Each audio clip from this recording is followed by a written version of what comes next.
Hi guys, welcome back to my channel. Today I am doing a bunch of first impressions on a bunch of different products that I have recently purchased. So some oldies as well as some newbies mixed in here. If you want to see how I did this, look, you're in the right place. Keep watching.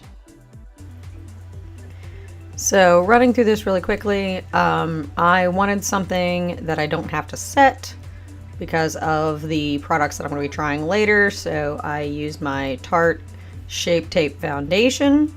I'm working on using that one up, and I don't have to set it, so it works out well. I also prime my face with my Too Faced Hangover Replenishing Face Primer, and I'm nearly out of that silly thing. So I'm going to do my face makeup using the Urban Decay Naked Shapeshifter palette. I picked this one up because it was on sale, and I actually really like it.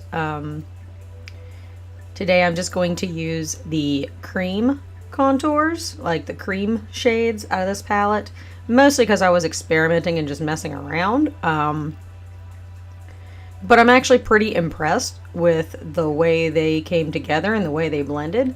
I normally really don't like cream contour at all, or cream face products at all. But I did feel like these blended better than most and did a pretty good job. So, and we're about the right color. Plus, like I said, I was just kind of experimenting and happened to like the way it came together. So I know that looks super crazy, but just give me a second here. We gon' blend.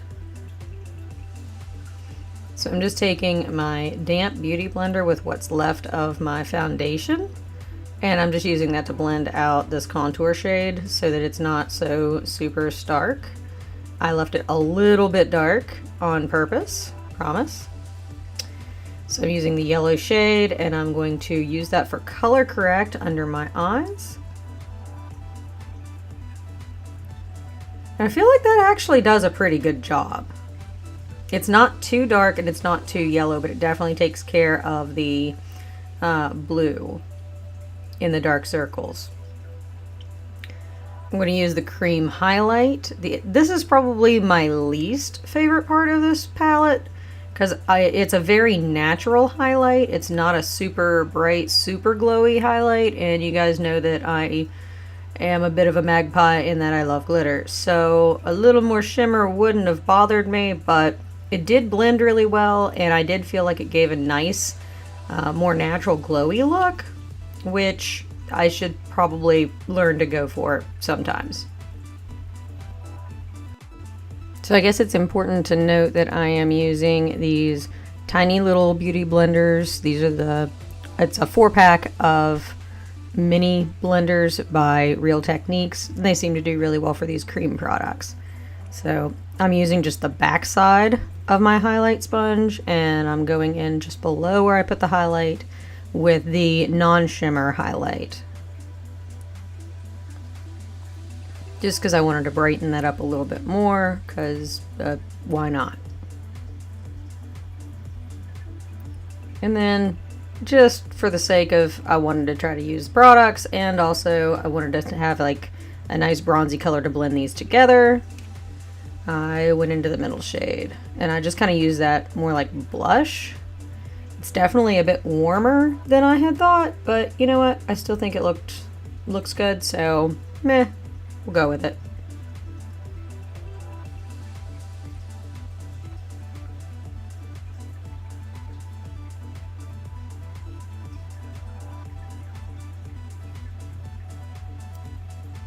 And finally, I'm going to use my dampened beauty blender, and I'm going to just go back in on the clean side because I don't want to smudge that out, but I do want to keep that blend, and I don't want that super sharp, stark line that I had before.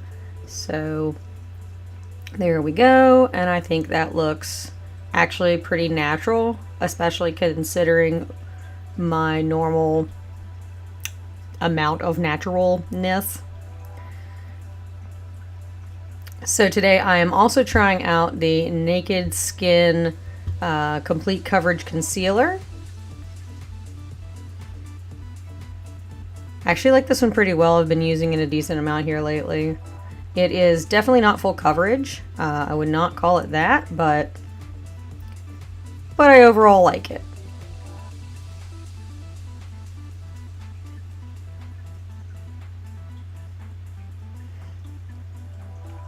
These little beauty blenders are also useful for under your eyes. I don't know why I don't use them more, honestly.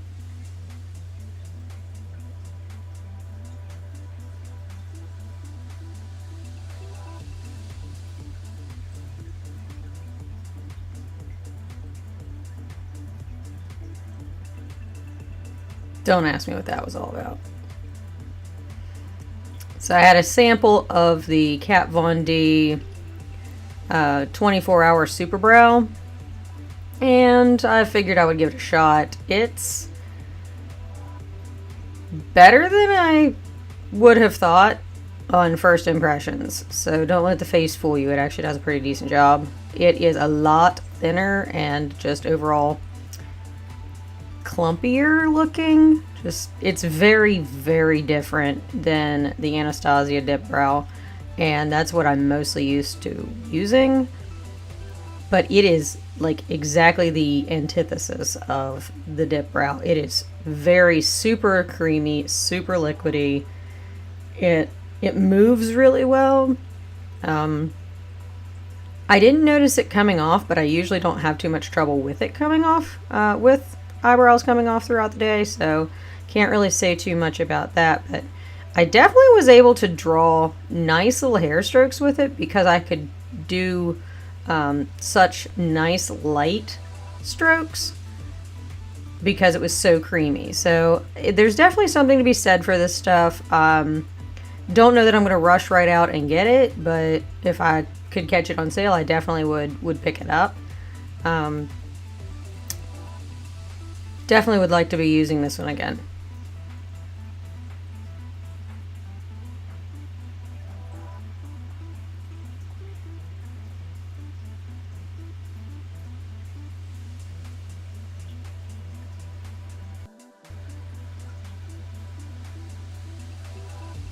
I picked up the Too Faced Shadow Insurance eyeshadow primer, mostly because I got a bunch of points on it, and it works just totally great. I'm using the NYX Jumbo Eye Pencil in the shade Milk, which is just basically white, to carve out my brows because I was just looking far too natural and we needed some more stark up in there. So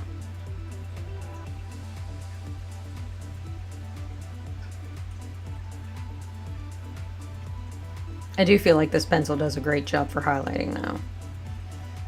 So this is not a newbie, but I do really like it. This is the Tarte In Bloom palette. The shades are fairly warm, but if you like warm shades, this is a pretty good go-to. It's got some nice mattes. It's got some nice shimmers in it. It just overall has a good balance for a day-to-day look. You can darken it up with some of the darker shades and get more drama for a nighttime look. And it's gone on sale for half price several times here lately. So for, I think it's $19.50 on half price. And it's definitely worth that.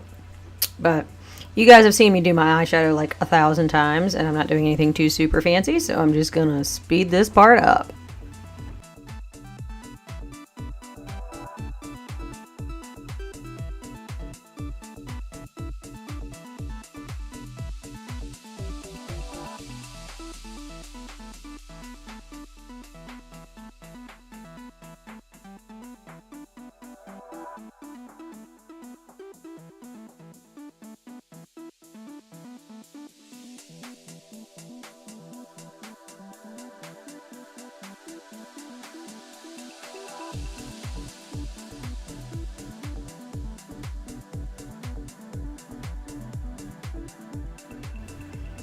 Yes, kids, and this is where things went wonky.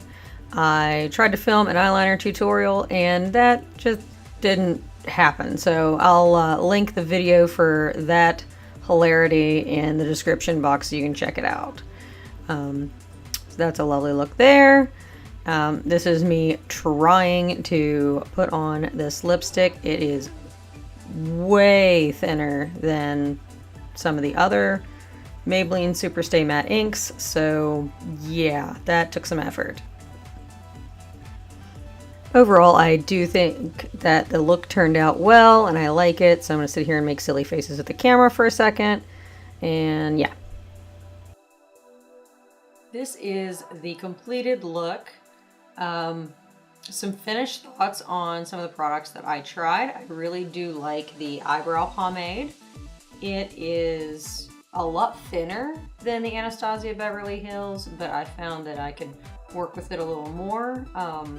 Maybe a little bit greasier, so you do have to be careful with it because it does smear, but it also comes off a little bit easier. I did overline right here just a little bit, and I was able to wipe it off pretty quickly, so maybe a little more foolproof, I would say, than the Anastasia Beverly Hills, so that's exciting. I'll be looking for that to go on sale or something so I can pick it up. The eyeliners, how the heck did I get 4 of them to all fail at once? I'll upload that video separately and we can just all laugh at that, but I had 4 eyeliners that I love. Actually 3 eyeliners that I love and 1 that was new to me. And this is the one that actually finally saved my butt. So Go Ico Skinny Liquid Eyeliner in black.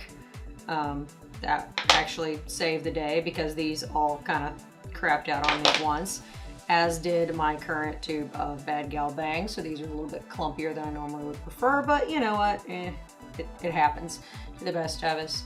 I really did like the Naked Skin Shapeshifter. I didn't try any of the powder colors. I just did the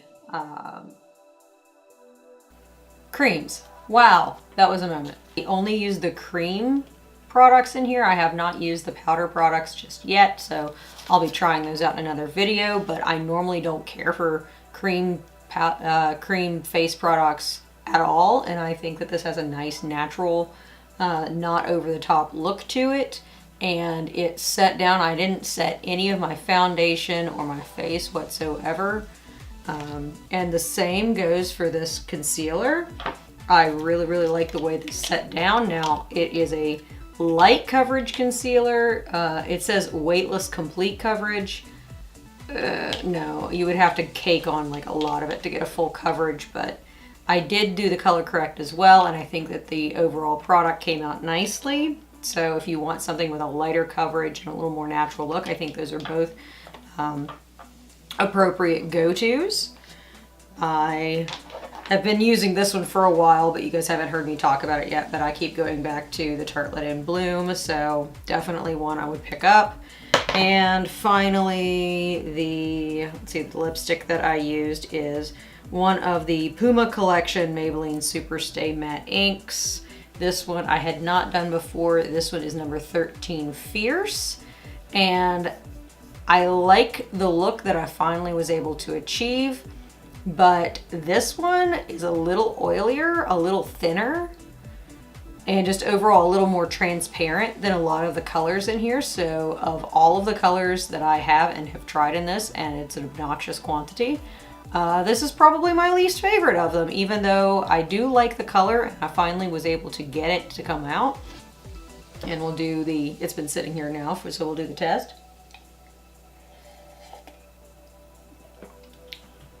If you can see that, but that's all it did. It just barely came off a little bit. So, I mean, still overall a good lipstick, but be prepared to be very delicate with this one and have to layer it up a little bit. I'll be trying all of these things a little bit more just to, you know, underline that with what I'm saying about them. But yeah. I like the way the look came out. I hope you did too. I hope you found this video helpful. If you did, make sure to give it a like. Please be sure to subscribe to my channel because I'm still trying to hit 100 subscribers so I can get my very own YouTube URL. So I'd appreciate that help. Thank you so much for watching, and I'll see you next time.